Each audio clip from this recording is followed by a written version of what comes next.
The much anticipated Daytona weekend is finally here, and oh my god, it was a weekend of a lot of firsts. We had a couple of first time winners. The Daytona 500 featured a lot of firsts with the next gen car and all that. So let's immediately get into it. So starting off with the truck series, this race was pretty weird and not in the way you would expect. The race was pretty clean, honestly, for the most part. Drivers, of course, you can attribute that to drivers moving to the back early on. That was the theme of this weekend, several drivers just conserving their equipment. Several drivers did, though, especially early on in stage 1. Several drivers were moving to the back immediately. So the main action was on the mid-pack. There were some people saying that, if the big one happens, it's going to happen on the mid-pack. So staying up front is the way to go. But yeah, the leaders were single file for like literally all of stage 1. Then, of course, things picked up big time in stage 2. And then they calmed down again. Like for the first half of stage 2, though, they were like pretty side by side, pretty much. But then in stage 3, they went all out at first during the restart and then single file. And that's one of the key takeaways that I saw during that race. Like, in the restarts, usually leaders go like, since it's a double file restart, leaders usually go all in with the trying to go for a position, and then when things calm down, things start getting aggressive. Some bumping right there, some contact, some guy gets shuffled out, and people realize, okay, maybe we have to cut down a bit. Let's just go single file and be done with it. But yeah. But of course, as typical as it is in stage 3, aggression picked up, cautions, precautions, and more restarts mean that the field is gonna be jumbled up, more aggression towards the end of the race. The racing was so intense that it actually started braking for the lead at Daytona. Daytona, a freaking super speedway of all places. A track where you go full throttle and turn left, and if there's something in front of you, let go of the throttle. You only use the brakes when you're trying to avoid a big crash. But no, the racing was so intense, they were fighting for the lead, that if you got shuffled out of the pack, you actually had to use the brakes. They were braking for the lead right there. But yeah, a few accidents happened in the latter stages of the race. But most of the wrecks were pretty tame. It was like 1 car, 2 cars, 3 car incidents. Like, of course, there was the big one, and we'll get to that later. But yeah, every time the aggression picked up, the leaders went single file after some contact. Some guy got shuffled out of the field. They still were 2 to 3 wide 2 wide, 3 wide in the mid pack. But up front, the racing was pretty clean, I'd say. Now, let's get into the elephant in the room here. The big one with 2 to go. The race, it looked like the race should have ended. We shouldn't have gone to overtime. But it turns out that by watching the replay, but then the replay was showed to us around 10 minutes later. And no, it turns out that, yeah, the caution lights came on almost immediately as the wreck happened. And the wreck happened before the start-finish line. And the leader had just barely didn't cross the finish line, just barely. They were like a few feet away from crossing the finish line to take the white flag. So, I mean, I do not know. Like, NASCAR's inconsistency just baffles me. NASCAR has some cat-like reflexes when it comes to overtime. Like, I get why they threw the caution like immediately. A wreck was bound to happen, so race control was at the ready. But the fact that NASCAR doesn't do this in other instances is what really gets me. Because, I mean, in this scenario, and I believe them, this is a scenario where if NASCAR threw the caution immediately, the race would have gone into overtime. And that's exactly what happened. That's exactly what NASCAR happened. But then, in overtime, a minor wreck happens, and the yellow flag comes out. They don't let the leaders like end the race under green. I thought NASCAR threw the caution back with before the leaders took the white flag the first time around. I thought that NASCAR had thrown the caution to let the race go into overtime and end under green, but no. After the overtime, during overtime, white flag comes out, and then another crash happens, a minor wreck. It's not the big one. And then a caution, and then NASCAR throws the caution because, you know, safety. They don't let them race back to the line. They don't let them. NASCAR pretends to care about safety, as if they haven't ignored that. They have done it a few times last season. But this time they pretended to care about safety, and they just decide to throw the caution and not get the finish that they wanted, or the finish that they at first envisioned. So. Yeah, NASCAR is so inconsistent that they do not even know what they want. It's just amazing. But yeah, overall, the race was pretty clean for the Truck Series standards. I mean, for Truck Series standards, it was pretty clean. Like, for Super Speedway standards, for Daytona standards, this race was pretty average, I would say. A few wrecks here and there. Of course, you got the big one, and then a few other wrecks that were like single car. And if they were like multi-car, there were like 2-3 trucks. Yeah, but anyways, Saint Smith wins. He strikes first in this season in his new ride with Front Row Motorsports. It's pretty amazing how Front Row Motorsports is good in the Truck Series, but they're just like a mid-pack top 25 team in the Cup Series. It's just so weird. Also, Spire Motorsports, this was their first Truck Series race, and they actually ran pretty good with Austin Hill. Of course, he hit the wall pretty late in the race. I don't know. I think he got into some dirty air or some push by Chandler Smith that went wrong. I don't know what was that, but yeah, he was having a good race, potentially top 10. He was running like top 10, top 15 for like most of the race. He was right in the thick of things, but overall, he was a good first showing for Spire Motorsports. And I know I'm not the only person who says this, but yeah, I forgot. With how crazy this offseason was, I forgot Spire Motorsports had a Truck Series team. But anyways, Fox's coverage, some other key takeaways. Fox's coverage, it was bad, but Kurt Busch was the only saving grace. Like, Kurt Busch is literally the only... Kurt Busch in the broadcast is always good. Also, I know I didn't get to mention this up until now. The ticker is amazing. The best ticker and graphics package I have seen from Fox since like 2007. It's too bad that the broadcast booth and the commentary just kind of puts that down. But honestly, I don't care that much about the commentary. Look, I do not live in the United States. So I have been forced, if I want to watch NASCAR races live, I need to watch, my only source of NASCAR is Fox Sports 3 in Latin America.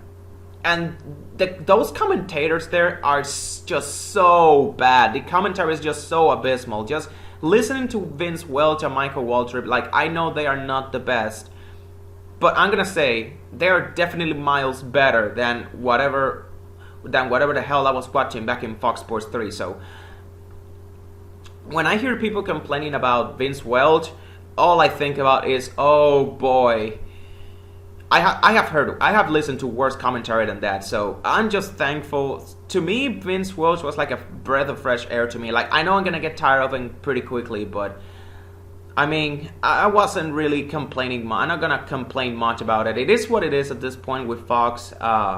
And the commercials as well. Like, of course, it is what it is with Fox. They are gonna be covering the entire Truck Series with that same booth. So just gotta put up with it for another year until the network finally decides to do something. But yeah, I also mentioned that the wrecks were there were not that many wrecks as we anticipated, and the racing was so intense. There should have been a lot of more wrecks, because Tate Fogelman, Colby Howard, those guys, they saved it. Like, between the two of them, they had like 4-5 saves immediately. Like, those guys were absolute wheelmen. Like Colby Howard, Tate Fogelman, those guys were absolute wheelmen. They saved their trucks. Colby Howard, he saved it like 3 to 4 times. Tate Fogelman saved it like 2 times. They looked like Kyle Busch in the 2012 Budweiser shootout. Another driver that was making an impression was Corey Heim, and not in a good way. He was making his best Derek Krause impression from last year. If you remember last year's race at Daytona, Derek Krause got involved in like 3 to 4 wrecks. Nothing could go right for him, or not really wrecks, but he caused a lot of cautions by just blowing a tire, having debris on the track. Yeah, Corey Heim was pretty much the Derek Krause of this year's race. And finally, one last thing before I wrap up this Truck Series review. Please move the winning interviews back to victory lane, seriously. Like, I get it if you're in attendance on the track and you're watching the race in person, then I guess it's cool to see the winner celebrate and do the interview right in front of the grandstands where you can hear the people cheering. But we do not want another Brandon Brown situation at Talladega where people just say some weird political stuff, or some chant is born that it becomes a meme and it destroys the driver's career. Just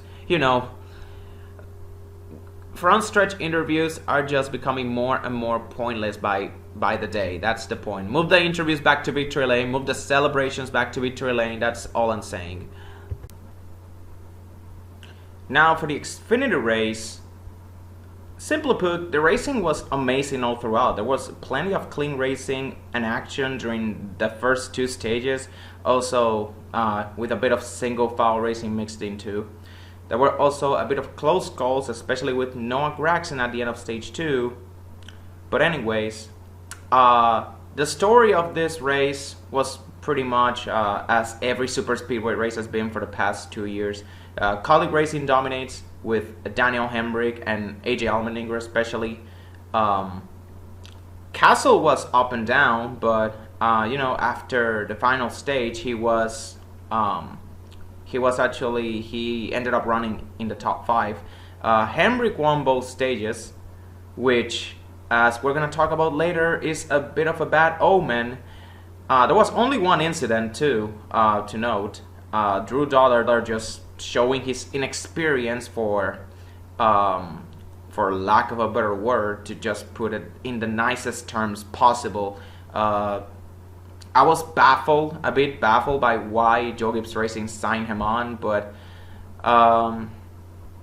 when it comes to drivers like him that bring on the funding does the talking for them.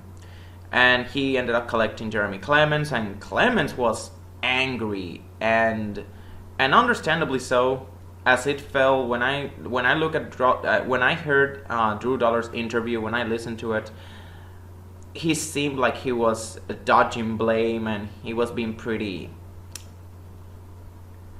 nonchalant about that accident, especially considering that Jeremy Clements is part of he drives for a small family-owned team, so of course he took offense to that. So anyways, first half of the race was pretty, when it comes accident-wise, it was pretty tame, but there was a lot, and I mean a lot of good action. And the action continued into the final stage. There was a bit of pit strategy at the start of the final stage. Sam Mayer spun on pit road, and he took his bumper cover away. And the field, of course, started becoming more spread out before another caution brought out by Mayer himself, because he just could not stop dropping bumper covers. Like literally, Sam Mayer was dropping bumper covers like it was a Mario Kart track littered with banana peels, literally. Now, just like the truck race, of course, during the final stages of the race, cautions breed cautions. There was a big accident, in the mid-pack, in the back of the pack, and Daniel Hemrick, the guy the driver that was the car to beat, he got caught up in it.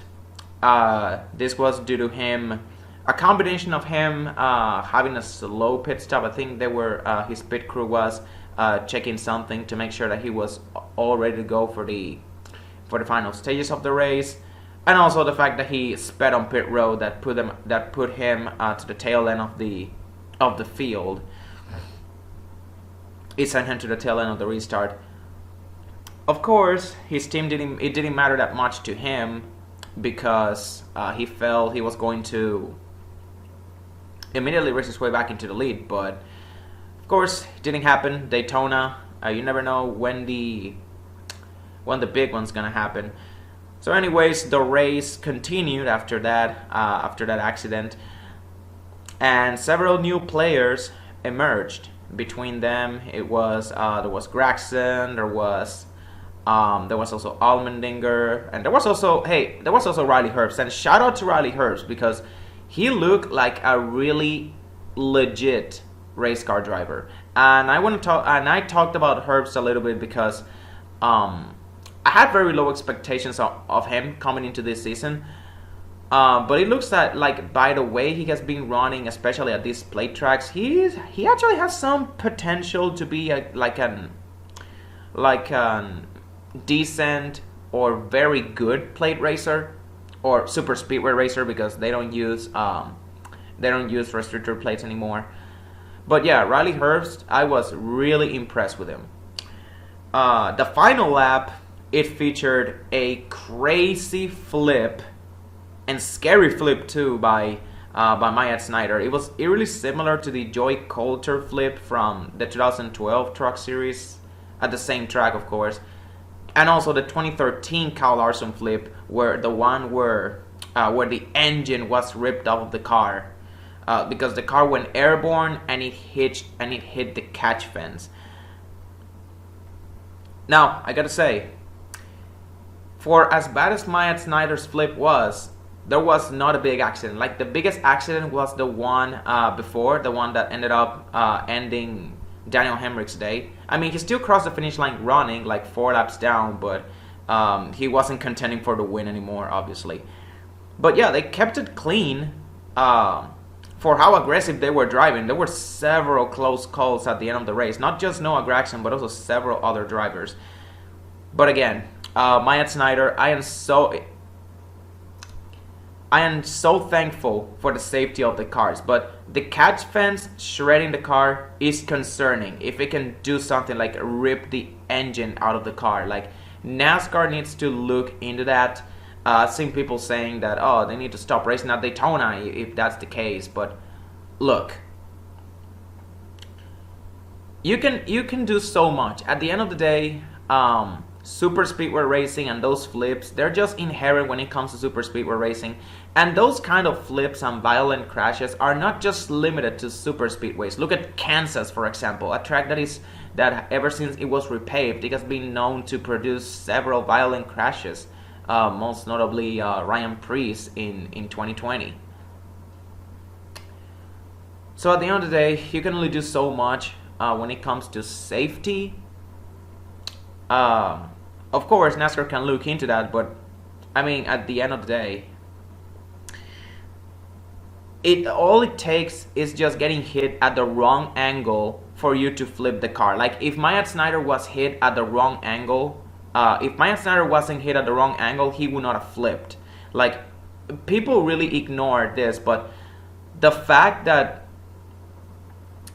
flipping a car, that flips in NASCAR, most of the blowovers and violent crashes in NASCAR are so circumstantial. It really shows that people really need to take a look more into the physics of a race car to understand that when a car is hit at different angles, it may or may not flip. That's just about it. Anyways, Austin Hill wins, a surprise winner, because I didn't expect Austin Hill to win at all this season. When I made my playoff predictions like earlier this week, I had him as a playoff bubble driver. I had him making the playoffs on points, but hey, he wins the race. And in similar fashion to the way he also won in 2019, it almost feels like deja vu. He wins at Daytona, his first career win in that series, and it's his first race with a new team. In 2019, he won his first career race at Daytona, driving for Hattori Racing for the first time, and now this year, 3 years later, it's Daytona again, season opener. He wins the race in his first ever race with his new team, Richard Childress Racing. And it's his first career Xfinity win as well. And also, we gotta talk about AJ Allmendinger. Because Allmendinger was leading that race on the last lap. And if you follow the trends, this is the third time in the last 4 races, dating back to 2020, the summer race at Daytona in 2020. Allmendinger has lost 3 of the last 4 Daytona races in Xfinity on a last lap pass. If you remember, 2020, he was leading the final lap. He wrecked, Ross Chastain wrecked him, and Justin Haley went on to win. And then the last race at Daytona before this one, which was August of last year, Allmendinger was leading again, and he got edged out by Justin Haley at the line. And now Allmendinger once again leading the race in the final lap, and he loses the lead to Austin Hill before the caution comes out, and that's all she wrote. He came home third, actually. Third or fourth? I don't know, but he came somewhere in the top 5. I know that. And again, I don't want to sound like a broken record, because I kind of touched this upon in the truck series, but lots of commercials. There were lots and lots of commercials. I lost count of how many times they went on this Fox side-by-side thing. I almost called it NASCAR nonstop, because that's just how much NBC's coverage. I consider NBC's coverage superior to Fox's. Because NBC, they had their blunders, but Fox as really being on like a downward spiral like in recent years. And it only gets worse, trust me. It gets a whole lot worse with the Daytona 500. And finally, we go into the main event, the Daytona 500, and oh my god, I was hyped. From the moment I saw the crowd, there were 150,000 fans in attendance. It was such a beautiful sight to see. I think like I had never seen such a big gathering like in any for any NASCAR event, even before the pandemic and all this stuff. It was truly a beautiful sight. There was also no threat of rain throughout all of Speed Weeks, which feels like the first time since forever that it happens, because I remember the past few years, it's clear skies for the truck race, clear forecast for the Xfinity race, but when it comes to the main event, the Daytona 500, it always rains. There's always that threat of rain. It happened the last 2 years. 2020, the race was moved on to Monday. 2021, the race ended at midnight. Or past midnight, a bit past midnight, I believe. But thankfully, no rain. And that was great. From the outset, the theme of that we saw in practice and the duels, of course, qualifying is its own thing, but yeah, the Fords immediately from lap 1, Kyle Larson starts on the pole. He chooses the outside lane. He immediately goes down to the inside because that's where his teammate Alex Bowman is. And then the Fords immediately take over from lap 1 with Brad Keselowski, Chris Buescher, Cindric was also there. And they do it on the outside lane. And I say this because the inside lane has been the ticket throughout all of Speed Weeks, such as has been the case for every other Daytona 500 in history. The inside lane is always the king. But the Fords, they were so good working together that they managed to make a lot of passes on the outside lane, and they managed to hold the outside lane pretty good for a good chunk of laps. I believe until green flag pit stops or close to green flag pit stops, when they had to like drop back because they wanted to go to drop down to the inside lane before they could make their pit stops. But it was really good. Now, for how teams were approaching this race throughout all of Speed Weeks, I was pretty much impressed with how teams were racing hard, but at the same time like playing it safe. We didn't see a lot of close calls until later on in the race, but the first half in the race, the first two stages, they had like their single foul moments here and there.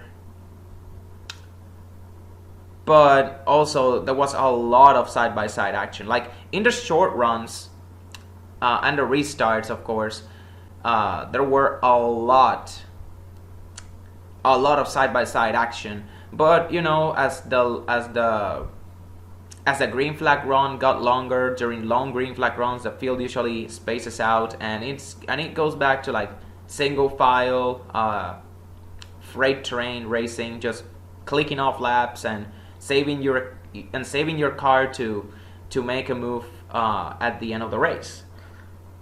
Now Toyota was the big surprise of the race, because if you have followed Speed Weeks ever since qualifying, Chevrolet, the Hendrick Chevrolets, they dominated qualifying. Then the Fords, with just their teamwork,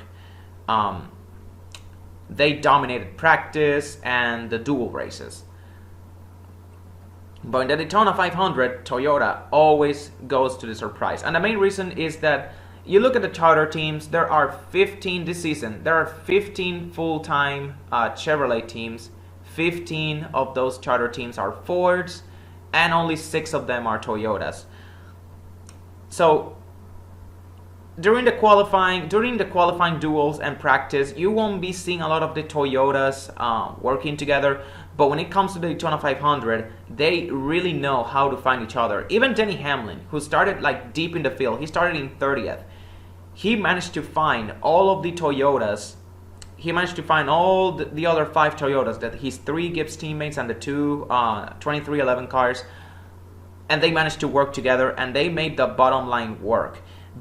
Just before green flag pit stops, they had managed to make it to the top 6, and they ran first through 6. The only 6 Toyotas in the race, they managed to run top 6 for quite a few laps. But still, up until the green flag pit stops, again, the Fords had the edge. Biffle, most of the open cars actually had a lot of issues. Greg Biffle, he had a mechanical issue early. I think it was like an engine issue, but then it was reported to be like a fuel pump issue. I don't know about that. But he got a mechanical failure. Jacques Villeneuve reportedly had some equipment stolen from him. Reportedly, it was like a pit board that was stolen from him. I don't know why people would do that. That really sucks. There's also Cas Gralla, the money team, who had a loose wheel. Remember that these tires are single lock nut. This is the first loose wheel incident of the next gen era, and it happens in the first ever points paying race of the season. How about that? And of course it comes from an open car, because of course the open cars just could not catch a break in the Daytona 500.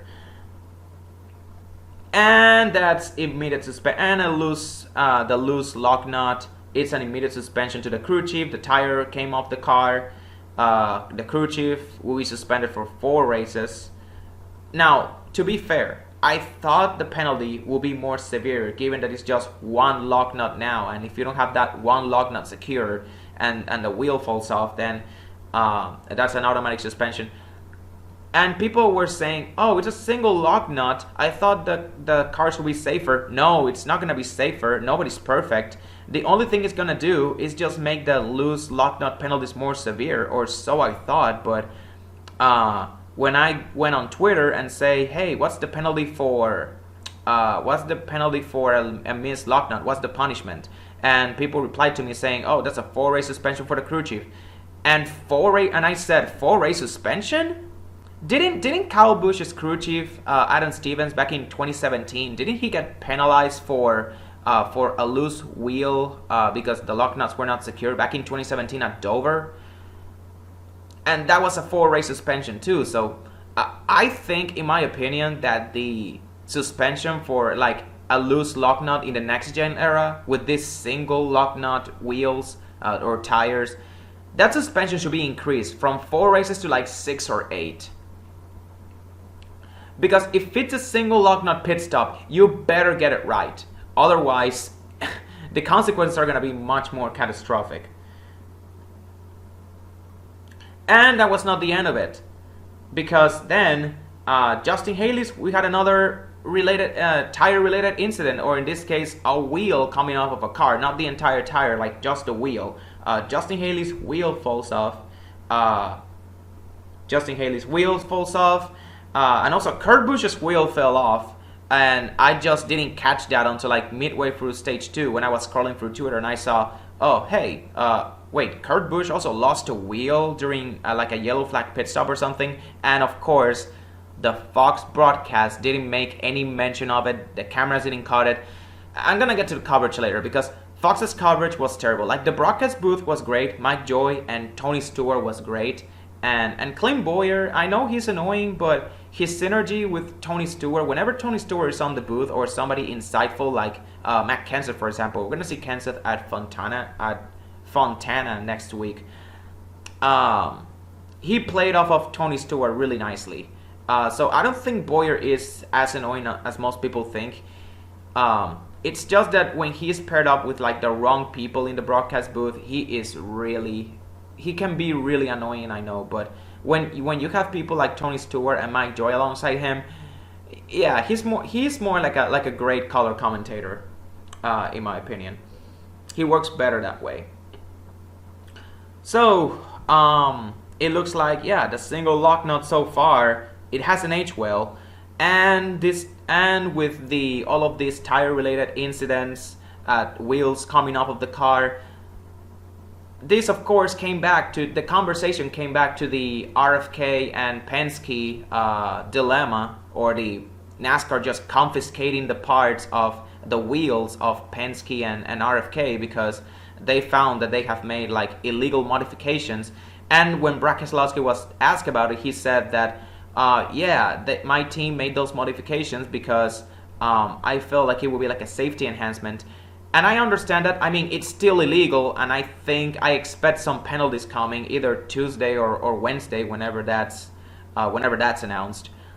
But now, with all of these tire issues that we saw in the first half of the Daytona 500, now it makes more sense why RFK went through with these modifications.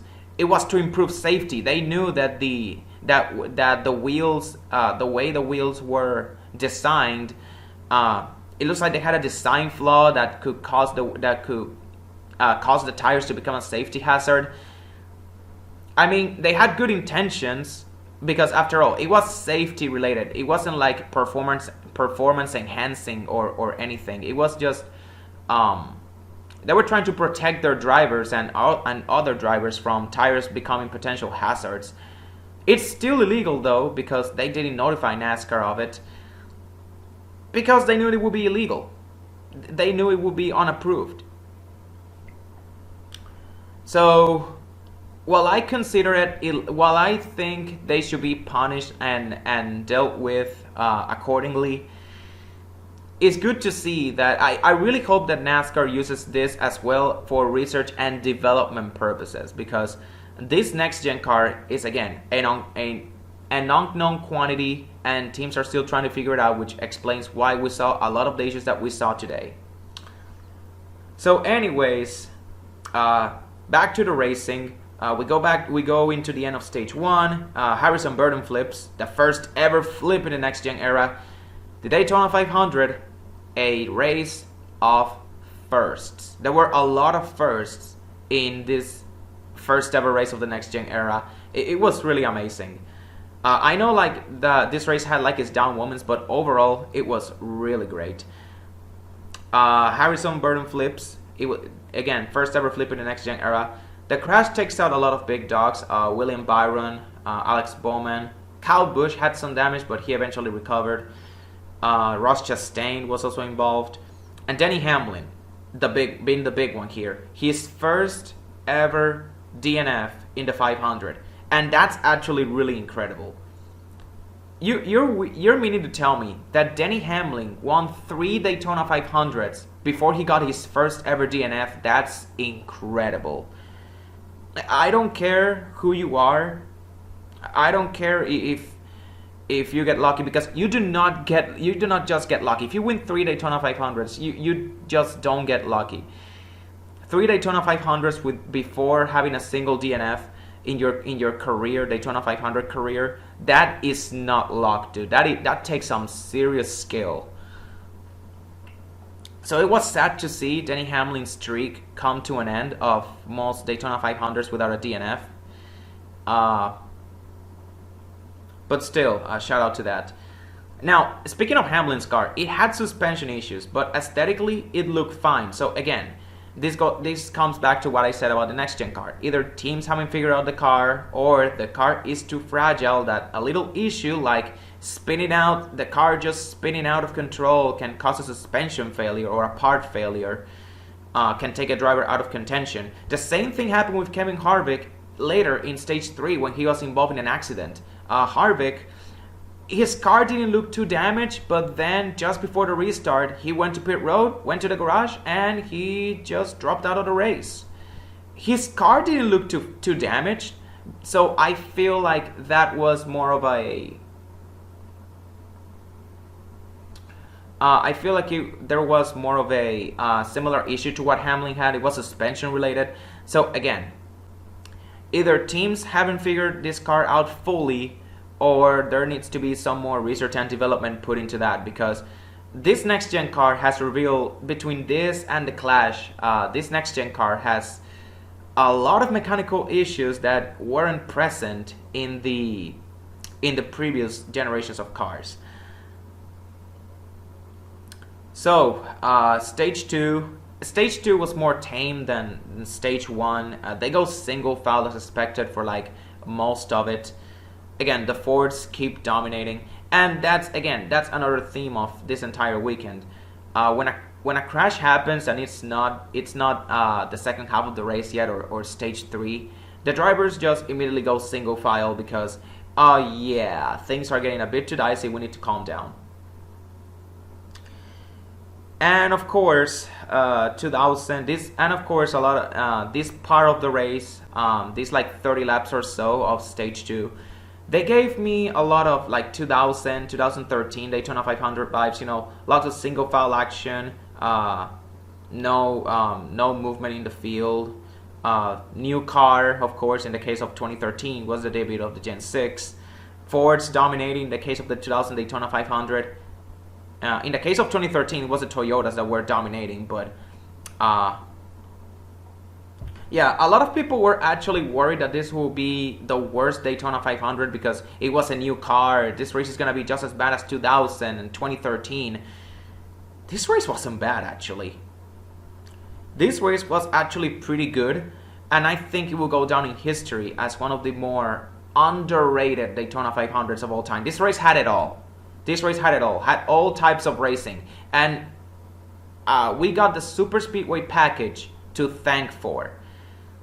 I don't feel, has NASCAR hit the nail on the head when it comes to like this next gen super speedway package?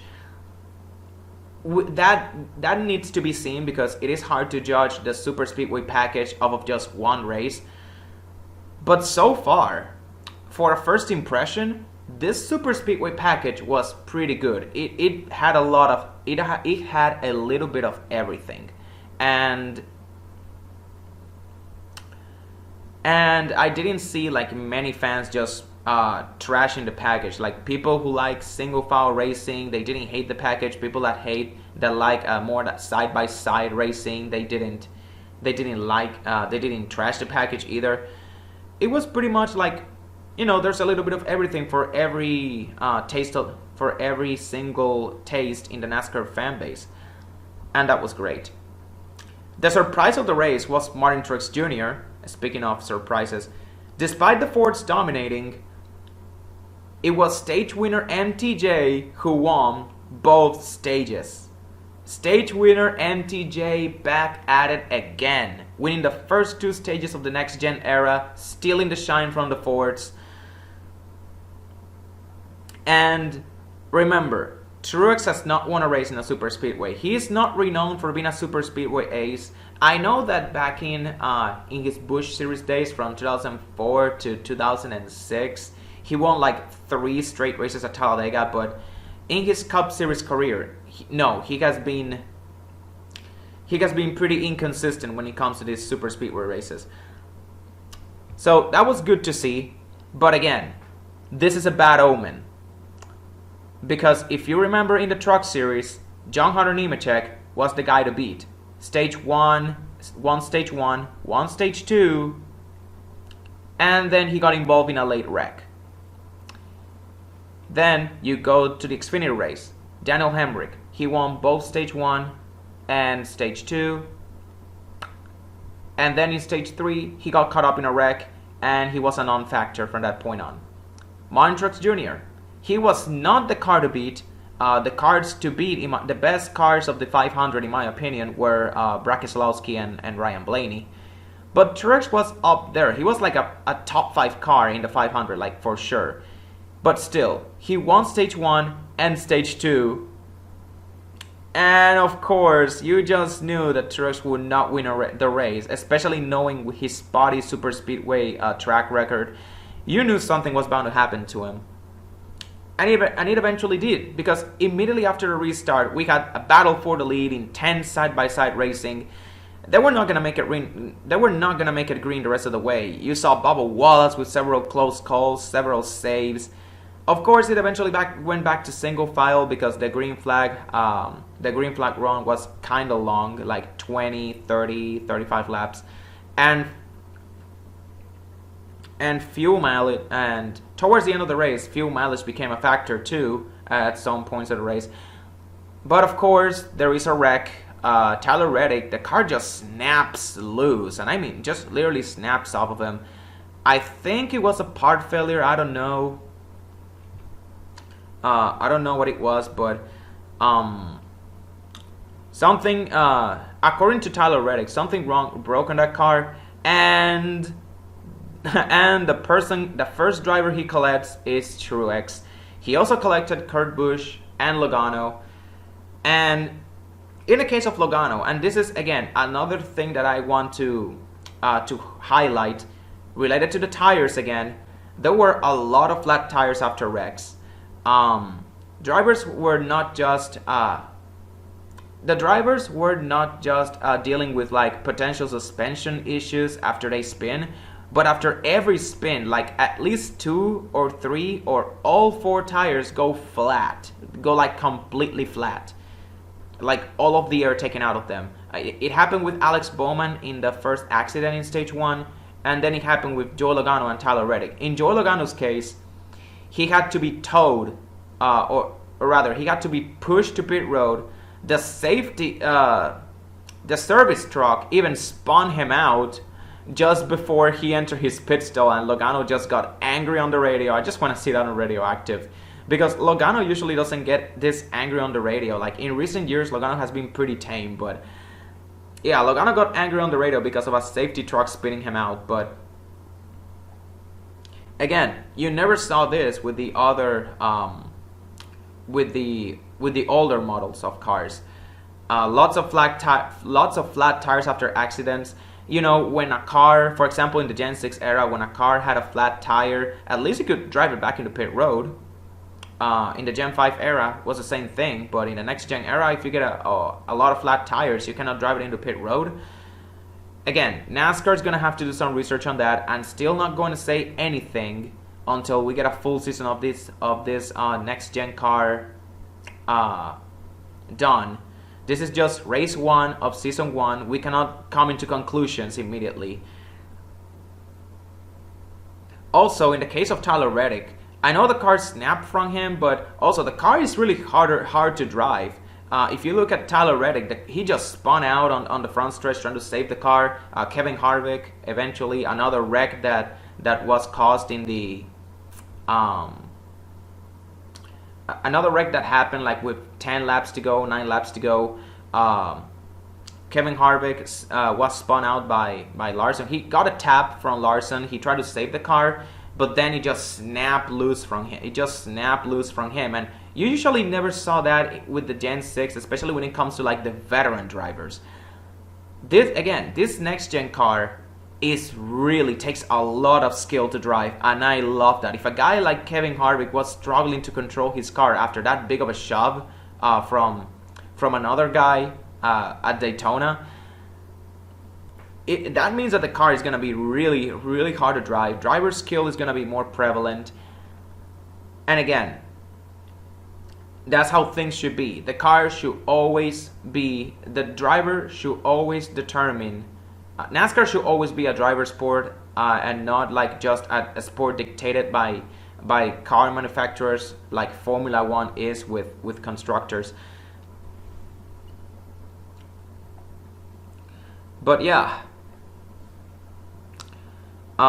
Anyways. I was talking about the wreck, the Harvick wreck, where Larson just happened, because during the final stages of the race, he came like with 20 to go. Several drivers came into the picture. Cindric, Ryan Blaney was also there. Stenhouse, Keselowski, Bubba Wallace. They were all in the factor. They were all a factor to win the race. And then we have another wreck, of course. Larson, Noah Gragson, Harvick, Todd Gilliland, excuse me, and Eric Jones. They get involved. Again, Noah Gragson, an open car, the final open car that didn't have like any issues, and the Cinderella story with Beer Motorsports, and the story of how Linda Beer, she lost her husband, and she decided that the team will continue racing on the super speedways with Gragson, of course. But yeah, that was such a great story. Noah Gragson getting redemption from missing last year's Daytona 500 to now finally getting to compete in it. He was showing up in the final stages of the race. I think he was almost creeping up into the top 10, and then he gets taken out. The final of the 4 open cars, he was the one that had kept it clean the whole race. And then just in the final 10 laps, he gets wrecked. He gets taken out in a wreck. Kyle Busch, David Ragan, they get through it. And Kyle Busch and David Ragan, they were really avoiding wrecks. They had the wreck avoidance on 100, it seems like, because they were like avoiding everything. That really takes a lot of skill. Of course, from Kyle Busch, he's an absolute wheelman. But what about David Ragan on a Rick Ware Racing car?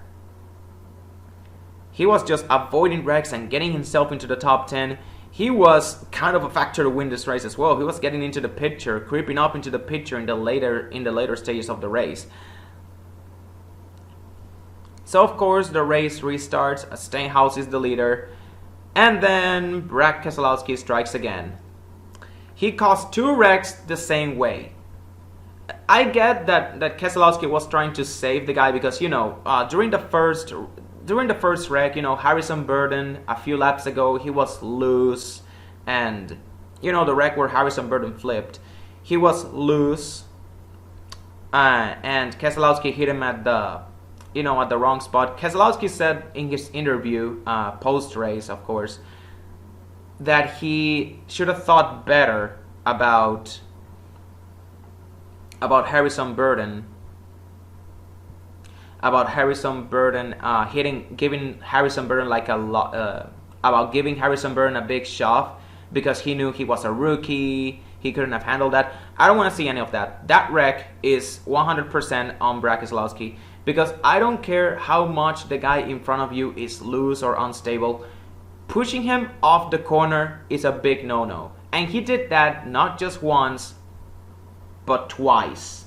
Because coming up of turn 4 with 10 to go, he did the same thing to Stenhouse, and he took him out, basically. Once again, Kyle Busch and David Ragan, like I said earlier, they avoided that wreck again. And this sent the race into overtime. And by the time the overtime happened, nobody, absolutely nobody wanted to help Keselowski. They left him high and dry, and for good reason. The guy was a menace the whole race. I know I picked him to win. He wasn't like my dark horse pick to win, but towards the end of the race, he got that last wreck had just left a sour taste in my mouth. The way he took out Stenhouse, he got just left a sour taste in my mouth that I just didn't want him to win that race. I just didn't. So no one helps Keselowski, and it ends up becoming Cindric versus Ryan Blaney. At the end of the day, Blaney, he helps Cindric. Penske remains 1-2 with those two guys. And coming up of turn 4, he makes his move, but Cindric throws a mean block. He pinches him into the wall, and then he just drags it out with Bubba, does a drag race with Bubba Wallace, and he wins the race by half a car length over Bubba. Bubba Wallace just came so close to winning the Daytona 500. And it's really funny too, because him winning would have been a great story with Michael Jordan attending the Daytona 500. It was the day, because this Daytona 500 was held on the same day of the NBA All-Star race. And a lot of NBA fans were wondering, hey, where's Michael Jordan? He's at Daytona. Him winning the Daytona 500 would have been a great story, because imagine if Michael Jordan, because he showed up during the halftime show of the All-Star game. He showed up during halftime. Imagine if Bubba Wallace won, and then Michael Jordan just a few hours later during the All-Star game, he showed up and said, oh, sorry I'm late, guys. I was just winning a Daytona 500. You know, just the GOAT being the GOAT, but that would have been a great story for sure. But regardless, Cindric winning is also a good story, because the Penske 2 car finally wins a Daytona 500. They had won before with the 12th car, Ryan Newman in 2008, then 2015 with Joey Logano. And now that I think about it, ever since 2008, Team Penske has won every Daytona 500 every 7 years. So 2029, Penske is gonna win a Daytona 500 potentially. For all you bettors out there. But anyways, yeah, Penske had won a race with a car number 12, and in 2008, and in 2015, the 22 car won the 500. But the 2 car had never won the Daytona 500.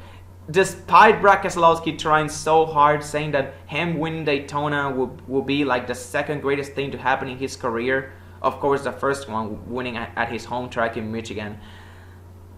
And it's really funny that in the first race after Keselowski leaves Penske, the 2 car, his replacement, Austin Cindric, wins the Daytona 500. That's so ironic.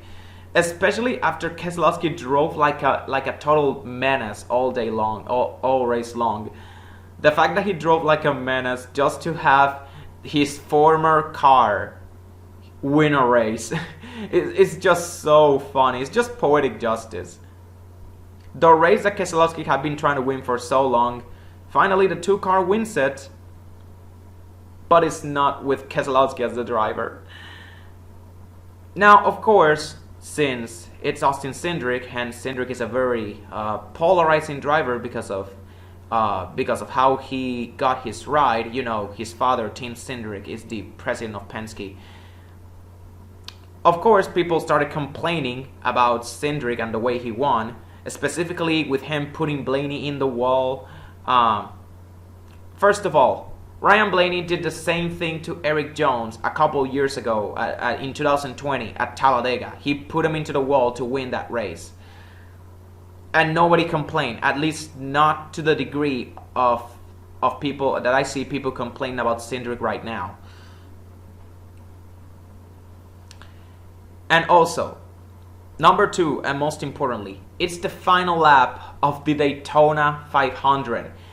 You are going to pull out all the marbles. There are no team orders. It's everybody out for themselves. You got to defend your position in any way possible. Cindric tried to block Blaney, but of course he knew he was going to go late, so he just settled for pinching him into the wall. Of course, Blaney eventually lost control because, you know, these next-gen cars are harder to drive than the Gen 6s. But at the end of the day, I do not have a problem with what Cindric did. And this is coming from someone who likes Blaney more than Cindric as a NASCAR fan. I have no problem with what Cindric did.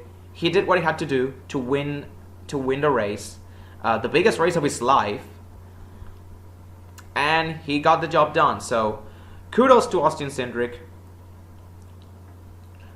Great win for him. Another first-time winner for the first ever race in the next gen era. Again, Daytona 500, this race had a lot of firsts. So finally, to wrap this all of this up, Fox's coverage was god-awful.